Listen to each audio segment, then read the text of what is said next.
My name is Eric Anderson. I'd like to begin by saying quickly, on behalf of the Lions Club of Grand Cayman, Ms. Deddy, please accept our deepest condolences. And please forgive me if I get a little choked up. Captain Scott, I just want to say to the family before I start, his kids weren't the first ones that got to go to Johnny Rockets on board the ship. I actually kind of pioneered that with him. He started taking me out there from there. I lost count of the amount of breakfasts I had on board cruise ships and the amount of other things I used to do. A matter of fact, one of the first times I met Isaac, Captain Scott was taking us out there to the ship together. He said, "This is my boy Isaac." So that was the first time I met Isaac. And it was not long after that I went to the house and I got to meet Lindora and Lucy. So I've known Captain Scott a very long time. I want to also give our deepest condolences from the Bodden family and from the Anderson family. I knew Captain Scott from the time I was 8 or 9. He came to work for us in the early 80s. So I'd just like to read our tribute and begin.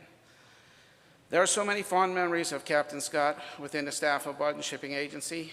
Each person has stories of how he handled himself in many different scenarios.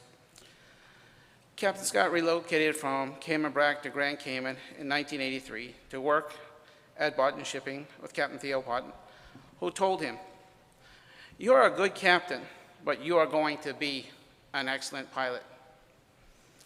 And I'll just add a brief to tell you, when you got along with my grandfather, you had to be one very, very, very exacting individual.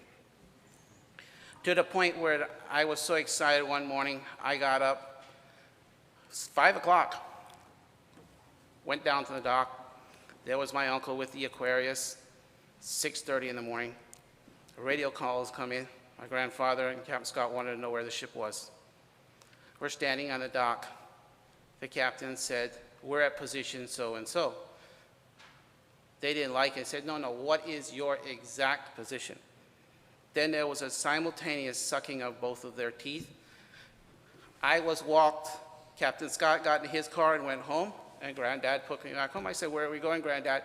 He said, "This fool is talking noon, not 7 o'clock in the morning." So I got out of bed for nothing. He was an excellent pilot for over 20 years. Cruise ships captains would call him all the time, long after he retired. After retiring from the cruise ship industry, he continued berthing tankers at Jackson Point for a few more years before retiring completely. Having retired master mariners like Captain Scott employed was always a plus. We would constantly call him to hear his opinion on storms that are heading our direction, and keep us informed, as he was very knowledgeable.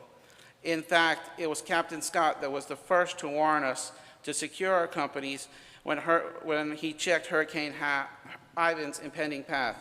His warning helped Bodden Holdings to prepare their businesses in time for the hurricane's arrival and avoid total destruction.